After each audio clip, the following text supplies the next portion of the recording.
আসসালামু আলাইকুম। এটিএন বাংলার গ্রামগঞ্জের খবরে সবাইকে স্বাগত জানাচ্ছি মার্জিয়া মীরা। শুরুতেই বিআরবি কেবল সংবাদ শিরোনাম। গ্যাস সংকটে গত এক মাসে বন্ধ ছিল ৩০০টির বেশি কারখানা, জানিয়েছে বিকেএমইএ। তৈরি পোশাক রফতানির অনিশ্চয়তা। স্যালাইন থাকা সত্ত্বেও রোগীদের না দেওয়া নওগাঁ সদর হাসপাতাল কর্তৃপক্ষকে সতর্ক করলেন স্বাস্থ্যমন্ত্রী। অবৈধ ক্লিনিক ও ডায়াগনস্টিক সেন্টারের বিরুদ্ধে অভিযান অব্যাহত। শুনছিলেন বিআরবি কেবল সংবাদ শিরোনাম, এবার বিস্তারিত। ইয়াবা সেবন দেখে ফেলায় রংপুর জেলা স্কুলের অবসরপ্রাপ্ত শিক্ষক গণপতি চক্রবর্তী সহ 4 জনকে হত্যা করা হয়েছে বলে জানিয়েছেন রংপুর মেট্রোপলিটন পুলিশের কমিশনার মোহাম্মদ আব্দুল মাবুদ। এই ঘটনায় 2 জনের গ্রেফতার করা হয়েছে। গ্রেফতার 2 জনের নাম মুগ্ধ দাস ও সিদ্ধার্থ। পুলিশ কমিশনার জানান, হত্যাকাণ্ডে এই 2 জন অংশ নেয়। রংপুর প্রতিনিধি মাহবুবুল ইসলামকে সাথে নিয়ে আরও জানাচ্ছেন আশিকুর রহমান। রংপুরে রাত তখন গভীর, চারপাশ নীরব। রংপুরের মাছুয়াপাড়ার একটি বাড়ির ছাদে হঠাৎ 2 জন অপরিচিত যুবকের উপস্থিতি টের পেয়ে যান বাড়ির মালিক গণপতি চক্রবর্তী। পাশের ভবনের ছাদ ব্যবহার করে তারা সেখানে উঠেছিল। ছাদে বসে ইয়াবা সেবন করেছিল 2 যুবক। শব্দ শুনে গণপতি ছাদে গিয়ে তাদের সেখানে আড্ডা দেওয়া ও মাদক সেবনের বিষয়ে আপত্তি জানান, কিন্তু সেই আপত্তি কাল হয়ে দাঁড়ায় তার জন্য। নিজে সহ পরিবারের 4 জনই প্রাণ হারালেন। এক সংবাদ সম্মেলনে Rangpur metropolitan police commissioner Abdul মাবুদ জানান, একই পরিবারের 4 জন খুনের ঘটনায় গ্রেফতার 2 জনের নাম মুগ্ধ দাস ও সিদ্ধার্থ দাস। নিজেদের পরিচয় প্রকাশ হয়ে যাওয়ার আশঙ্কায় মুহূর্তেই গণপতিকে হত্যার সিদ্ধান্ত নেয় 2 জন। তার কাঁধে থাকা গামছা দিয়েই শ্বাসরোধ করে হত্যা করা হয় তাকে। গণপতির চিৎকার শুনে স্ত্রী প্রীতিলতা চক্রবর্তী দ্রুত ছাদে ওঠার চেষ্টা করেন, কিন্তু সিঁড়িতেই তাকে আটকে ফেলে হত্যাকারীরা। গলায় গামছা পেঁচিয়ে তাকেও হত্যা করা হয়। বৃহস্পতিবার দিবাগত রাত্রে অর্থাৎ শুক্রবার ভোর রাত থেকে শুরু হয়ে এই ঘটনাটা তারা সারাদিন ঘটায়। তারপরে তারা যাওয়ার সময় এই যে আমরা কিছু স্বর্ণ অলংকার ওদের দেখানো মতো উদ্ধার করেছি, এগুলো তারা নিয়ে যায়। নিয়ে ওরা মন্দিরের পিছনে একটা পরিত্যক্ত বাড়ির পরিত্যক্ত জায়গায় সেখানে রেখে দেয়। তাদের দেখানো মতে আজকে এই আলামতগুলা জব্দ করা হয়। মা বাবার চিৎকার ও অস্বাভাবিক শব্দ শুনে এগিয়ে আসেন তাদের মেয়ে প্রার্থী চক্রবর্তী। একে একে তাকে হত্যা করা হয়। এরপর হত্যাকারীরা নেমে যায় নিচতলায়। সেখানে তখন ঘুমিয়েছিল পরিবারের 12 বছর বয়সী শিশু প্রিয়। তাকেও নির্মমভাবে বালিশ চাপা দিয়ে হত্যা করা হয়। Bureau report, ATN Bangla. গৃহবধূ শাম্পা খাতুন ও তার 1 বছর বয়সী পুত্র আবির হত্যা মামলার আসামিদের সর্বোচ্চ শাস্তির দাবিতে শিবচরের মাধবচর ইউনিয়নের ভেলি বাজারে মানববন্ধন করেছে স্থানীয়রা। এ সময় নিখোঁজ শিশু আবিরের মরদেহ দ্রুত উদ্ধারের দাবি জানায় তারা। গত বুধবার সকালে এই ইউনিয়নের বাখরের কান্দি এলাকার ঝোপের পাশ থেকে এক নারীর মরদেহ উদ্ধার করে পুলিশ। পরে শনাক্ত হয় তিনি নাটোরের লালপুরের বাসিন্দা শাম্পা খাতুন। পুলিশ ও র্যাব 8 প্রযুক্তির সহায়তায় বৃহস্পতিবার রাতে রাজৈর থেকে হত্যাকাণ্ডে জড়িত ফারুককে গ্রেফতার করে। কুমিল্লার নাঙ্গলকোট উপজেলার ছোপুয়া গ্রামের গৃহবধূ মরিয়ম বেগম হত্যা মামলায় শ্বশুর শাশুড়ি ও দেবর সহ 3 জনকে যাবজ্জীবন কারাদণ্ড দিয়েছে আদালত। একই সাথে প্রত্যেককে 20,000 টাকা করে অর্থদণ্ড, অনায়াদে আরও 6 মাসের কারাদণ্ড দেওয়া হয়েছে।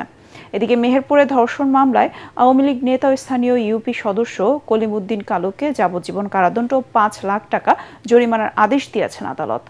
এছাড়া লালমনিরহাটের আদিতমারিতে শিশু নন্দিনী রায় হত্যা মামলার প্রধান আসামি বিধানচন্দ্র রায়কে মৃত্যুদণ্ড ও অর্থদণ্ড দিয়েছে আদালত। সহযোগী হিসেবে বিধানের বাবা মাকে 5 বছরের কারাদণ্ড দেওয়া হয়েছে। গ্যাস সংকটে গত এক মাসে 300টির বেশি কারখানা পুরোপুরি বন্ধ ছিল বলে জানিয়েছে Bangladesh knitwear manufacturers and exports association BKMEA. Narayanganj সংবাদ সম্মেলনে সংগঠনটির সভাপতি মোহাম্মদ হাতেম বলেন, গ্যাসের চাপ শূন্যের কাছাকাছি নেমে যাওয়া উৎপাদন ব্যাহত হচ্ছে। তৈরি পোশাক রফতানিও পড়েছে অনিশ্চয়তায়। তার দাবি, এ অবস্থা চললে মাসে $1.5 থেকে $2 বিলিয়ন রফতানি আয় ব্যাহত হওয়ার শঙ্কা রয়েছে। এই সংকটে পণ্য ক্রয় আদেশ প্রতিবেশী দেশে চলে যাচ্ছে বলে জানান তিনি।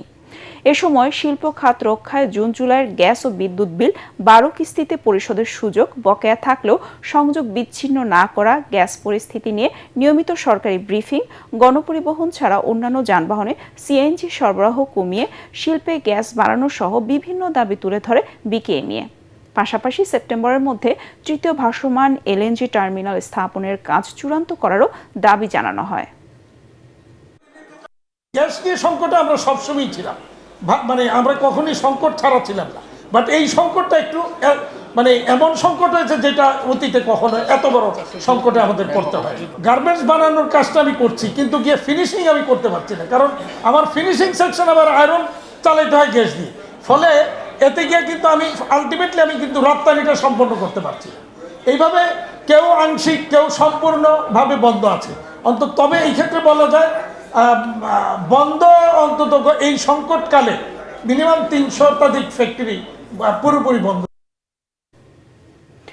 নগর সদর হাসপাতালের সরকারি স্যালাইন মজুদ থাকা সত্ত্বেও রোগীদের বাইরে থেকে স্যালাইন কিনতে হচ্ছে বলে অভিযোগ পেয়েছেন স্বাস্থ্যমন্ত্রী সরদার মোহাম্মদ সাখাওয়াত হোসেন। সকালে আকস্মিক পরিদর্শনে গিয়ে হাসপাতালের বিভিন্ন ওয়ার্ড, ফার্মেসি, রান্নাঘর ও শৌচাগার ঘুরে দেখেন এবং রোগী ও স্বজনদের সাথে কথা বলেন তিনি।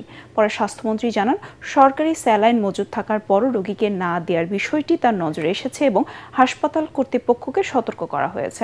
এ সময় অনুপস্থিত চিকিৎসক দিন মোহাম্মদ সোহেলের বিরুদ্ধে ব্যবস্থা নিতে সিভিল সার্জনকে নির্দেশ দেন তিনি। এছাড়া দেশ জুড়ে ইচ্ছে মতো কাগজপত্রবিহীন প্রাইভেট ক্লিনিক ও ডায়াগনস্টিক সেন্টারের বিরুদ্ধে অভিযান অব্যাহত রয়েছে বলেও জানান স্বাস্থ্যমন্ত্রী। স্যালাইন থাকা সত্ত্বেও সিনিয়র নার্স স্যালাইন আমার রুগীকে বাইরে থেকে কিনতে বলেছে, যেটা টাকাটা আমি দিয়ে দিয়েছি। আমাকে ওই সিস্টারের কাছ থেকে টাকাটা নিয়ে এমপি সাহেবের কাছে জমা দেওয়ার জন্য নির্দেশনা দিয়েছি। ওনার উত্তর ছিল যে এই স্যালাইনগুলি শুধু কলেরার জন্য। হতে পারে যে এটা ওনার ভুল ধারণা হতে পারে, ভুল ধারণা থেকে করতে পারে, ইচ্ছাকৃতভাবে করতে পারে। আমি সুপার সাহেবকে বলেছি উনি আসলে ওনার সাথে এটা কথা বলে সুরাহা করার জন্য এবং ওনাকে হুঁশিয়ার করার জন্য। ধারণ ক্ষমতার প্রায় দ্বিগুণ রোগীর শেষ ভরসা এখন চট্টগ্রাম মেডিকেল কলেজ হাসপাতালের মেঝে আর বারান্দা। 69 বছরের পুরনো এই হাসপাতালে শয্যার সংখ্যা কিছুটা বাড়লেও বাড়েনি প্রয়োজনীয় অবকাঠামো, জনবল। পর্যাপ্ত চিকিৎসক, নার্স ও অ্যানেস্থেশিয়া বিশেষজ্ঞের অভাব রয়েছে। নষ্ট হয়ে পড়ে আছে গুরুত্বপূর্ণ চিকিৎসার সরঞ্জাম। ফলে বাধ্য হয়ে দরিদ্র রোগীদের ছুটতে হচ্ছে বাইরের ডায়াগনস্টিক সেন্টারে। তাছাড়া দালাল চক্র ও অ্যাম্বুলেন্স সিন্ডিকেটের দৌরাত্মে চরমে পৌঁছেছে দূর দূরান্ত থেকে আসা রোগীদের ভোগান্তি। চট্টগ্রাম থেকে ইরফানুল হকের রিপোর্ট। মেঝে কিংবা স্বেচ্ছেতে বারান্দার ছোট্ট একটি অংশ চট্টগ্রাম মেডিকেল কলেজ হাসপাতালে চিকিৎসা নিতে আসা মুমূর্ষ রোগীদের কাছে যেন এখন বেঁচে থাকার শেষ আশ্রয়। ধারণ ক্ষমতা মাত্র 2200 শয্যার, কিন্তু জীবনের শেষ আশা নিয়ে দৈনিক ভিড় করছেন 3500-এরও বেশি মানুষ। 4-5 দিনের যে ভর্তি করেছে ওর সিট নাই, বারান্দাতে মানে কি ওই 3 মাস চলে আর কি করবো, রোগী নিয়ে আসছি, এখানে থাকতে হচ্ছে বাধ্যতামূলক। পরীক্ষাগুলো আমরা ঠিক মতো এখানে করতে পারতেছি না। ওরা বলতেছে মেশিন নষ্ট, এখন বাধ্যগত বাইরে করছি, অনেক টাকা খরচ হয়েছে। 1957 সালে মাত্র 120 শয্যা নিয়ে শুরু করা 69 বছরের পুরনো এই ঐতিহ্যবাহী প্রতিষ্ঠানটিতে সর্বশেষ শয্যা বাড়ানো হয় 2022 সালে। তবে শয্যা বাড়লেও বাড়েনি পর্যাপ্ত জনবল ও অবকাঠামো। আমার এখানে বর্তমান যে জনবল, এই জনবলটা হচ্ছে কিন্তু 500 বেডের জনবল দিয়ে। এই জনবলের জন্য আমরা অলরেডি আমাদের মন্ত্রণালয়ে আমাদের স্বাস্থ্য অধিদপ্তরে চিঠি লিখেছি জনসংখ্যা বৃদ্ধি করার জন্য। অন্যদিকে একই ইউনিটের কর্মকর্তাদের দিয়ে চলে অন্য ইউনিট। বর্তমানে হাসপাতালে 3 থেকে 400 নার্সের ঘাটতি রয়েছে। আইসিইউ এবং অস্ত্রোপচারের জন্য মিলছে না পর্যাপ্ত অ্যানেস্থেশিয়া বিশেষজ্ঞ। নার্সিং স্টাফ বলেন, 4th ক্লাস এমপ্লয়ি বলেন, আর যারা আছে সব স্টাফ কিন্তু একটা ওয়ার্ডের জন্য। একটা ওয়ার্ড দিয়ে 2টা ওয়ার্ড চালানো খুব কষ্ট। এছাড়াও যন্ত্রপাতির চিত্র আরও করুন। ম্যামোগ্রাফি ও লেসিক মেশিন নষ্ট বছরের পর বছর। একাধিক এমআরআই এর চাহিদার বিপরীতে সচল মাত্র একটি। জরুরি রক্ত ও হরমোন পরীক্ষা না হওয়ায় গরিব ও অসহায় রোগীদের বাধ্য হয়ে ছুটতে হচ্ছে বাইরের প্রাইভেট ল্যাবে। অনেকগুলো ইকুইপমেন্ট আমাদের ঘাটতি আছে, আমরা অলরেডি এগুলো সরকারিভাবে আমরা চাহিদা দিয়েছি। এগুলো এই সমস্ত মেডিকেল যেগুলোকে আমরা বলি হাইটেক যন্ত্রপাতি, এগুলো যদি আমরা পেয়ে থাকি, লেসিক বলি আর একটা এমআরআই মেশিন যদি পাই, রোগীদেরকে আমরা যখন এই সমস্ত ইকুইপমেন্টের মাধ্যমে সেবা দেব তখন কিন্তু দালাল চক্র অটোমেটিক কমে যেতে বাধ্য এবং রোগীদেরকেও আমাদেরকে সহযোগিতা করতে হবে। ভোগান্তির এখানেই শেষ নয়। দূর দূরান্ত থেকে আসা অসহায় পরিবারগুলোকে জিম্মি করে মনগড়া ভাড়া আদায় করছেন স্থানীয় অ্যাম্বুলেন্স সিন্ডিকেট। চট্টগ্রাম বিভাগে প্রায় 4 কোটি মানুষের বসবাস, যাদের বেশিরভাগেরই শেষ ভরসার স্থল চট্টগ্রাম মেডিকেল কলেজ হাসপাতাল, যেখানে জনবলের পাশাপাশি সংকট রয়েছে অবকাঠামোর। তবে সংশ্লিষ্টরা বলছেন, দ্রুত এই সমস্যা সমাধান করা না গেলে অচিরেই এক মহামানবিক বিপর্যয়ের শঙ্কা রয়েছে। ইরফানুল হক, এটিএন বাংলা, চট্টগ্রাম। প্রাথমিক শিক্ষা ব্যবস্থা পরিচালনায় নতুন নীতিমালা প্রণয়ন করা হবে বলে জানিয়েছেন প্রাথমিক ও গণশিক্ষা প্রতিমন্ত্রী ববি হাজ্জাজ। বরিশাল জেলা শিল্পকলা একাডেমিতে আয়োজিত এক প্রশিক্ষণ কর্মশালায় তিনি বলেন, প্রাথমিক শিক্ষার শ্রেণী কার্যক্রম মনিটরিং, জবাবদিহিতা ও প্রশাসনিক কাঠামো সংস্কারের কর্মশালা থেকে পাওয়া মতামতের ভিত্তিতে 1 মাসের মধ্যে নতুন নীতিমালা নেওয়া হবে। উন্নত শিক্ষা ব্যবস্থা গড়ে তুলতে মন্ত্রণালয় কর্মকর্তা, প্রধান শিক্ষক ও শিক্ষকদের সমন্বিতভাবে কাজ করার তাগিদ দেন প্রতিমন্ত্রী। শিল্প ও বাণিজ্যের শহর বগুড়ায় অনুষ্ঠিত হয়েছে 3 দিন ব্যাপী industrial machinery and manufacturing equipments expo. আধুনিক প্রযুক্তি ও যন্ত্রপাতি নিয়ে আয়োজিত এই প্রদর্শনীতে অংশ নিয়েছে দেশি বিদেশি 55টি প্রতিষ্ঠান। বগুড়া থেকে আজিজুল হাকিম রোমনের রিপোর্ট, জানাচ্ছেন জাহিদুল আলম।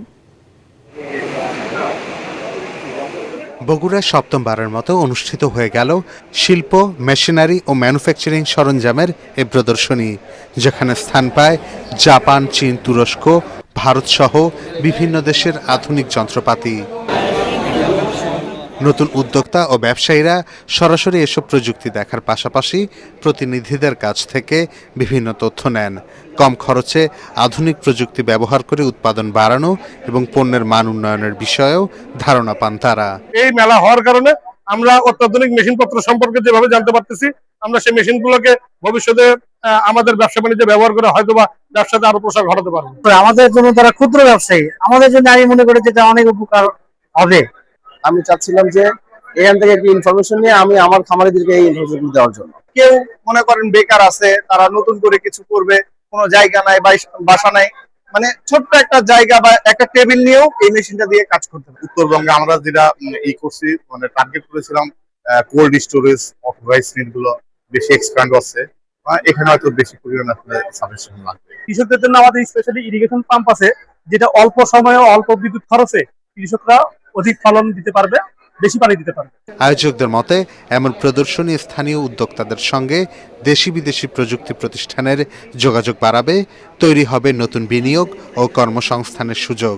একটা ইন্ডাস্ট্রি করতে গেলে কি কি লাগে এবং কত টাকা লাগে সেটার একটা ধারণা তারা এখান থেকে পূর্ণাঙ্গভাবে পেয়ে যাবে। সংশ্লিষ্টদের আশা, এমন আয়োজন বগুড়া সহ দেশের উত্তরাঞ্চলের শিল্প বাণিজ্যে নতুন সম্ভাবনা তৈরি করবে। Bureau report, ATN Bangla. কুড়িগ্রামের ভুরুঙ্গামারীতে সার না পেয়ে কৃষকেরা জোট বেঁধে একটি ডিলার পয়েন্টের গুদামের দরজা ভেঙে 197 বস্তার প্রায় 10,000 কেজি সার নিয়ে গেছে। উপজেলার শিলখুড়ি ইউনিয়নের মেসার শাহ আমানত ডিলার পয়েন্টে ঘটনা ঘটে। পরে পুলিশের তৎপরতায় 33 জন কৃষক 33 বস্তা ফেরত দিয়ে যায়। ভুরুঙ্গামারী থানা ওসি আজিমউদ্দিন বলেন, শিলখুড়ি ইউনিয়নের চাহিদা প্রায় 4,000 বস্তা সার, কিন্তু বরাদ্দ ছিল 1,320 বস্তা। ফলে কৃষকেরা সার না পাওয়ার শঙ্কা থেকে গুদাম থেকে সার নিয়ে গেছে। বাকি সার উদ্ধারের চেষ্টা চলছে। মানিকগঞ্জে গ্যারেজের তালা ভেঙে চুরি হওয়া একটি প্রাইভেট কার উদ্ধার করেছে police bureau of investigation PBI. এই ঘটনায় ধামরাইয়ের জয়পুরা থেকে রাসেল মিয়া নামে একজনকে গ্রেফতার করা হয়েছে। সংবাদ সম্মেলনে এসব তথ্য জানান পিবিআই মানিকগঞ্জ জেলার পুলিশ সুপার জয়িতা শিল্পী। গ্রেফতার রাসেল সদর উপজেলার বেতিলা গ্রামের বাসিন্দা। খাগড়াছড়িতে আকস্মিক বন্যার পানি কমতে শুরু করলেও ক্ষতিগ্রস্তদের দুর্ভোগ কমেনি। খাগড়াছড়িতে চেঙ্গি নদী ও দীঘিনালায় মাইনী নদীর তীরবর্তী নিম্নাঞ্চলে বিভিন্ন এলাকা প্লাবিত হয়ে ক্ষতিগ্রস্ত হয়েছে ঘরবাড়ি, কৃষি জমি ও গবাদি পশু। দীঘিনালায় প্রায় 500 পরিবার পানিবন্দী হয়ে পড়েছে। বন্যার পানি কমতে শুরু করা আশ্রয় কেন্দ্র নিরাপদ স্থানে আশ্রয় নেওয়া মানুষজন বাড়িঘরে ফিরতে শুরু করেছেন। বন্যায় ক্ষতি কাটিয়ে নতুন করে আবাদ করা ফসলে এবার পানিতে তলিয়ে যাওয়ায় হতাশ কৃষকরা। শুক্রবার রাতে কয়েক ঘন্টার প্রবল বৃষ্টিতে আকস্মিক বন্যা দেখা দেয়।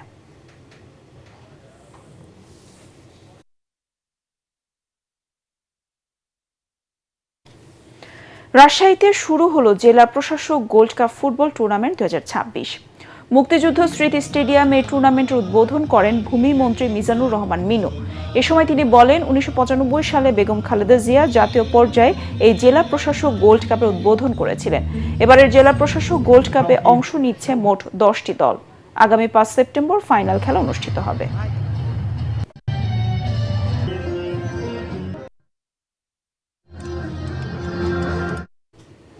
পরবর্তী সংবাদ দেখার আমন্ত্রণ জানিয়ে এখনকার মতো শেষ করছি। ATN বাংলা সংবাদ ইউটিউবে দেখতে ব্রাউজ করুন @ATN বাংলা নিউজ। ধন্যবাদ সবাইকে।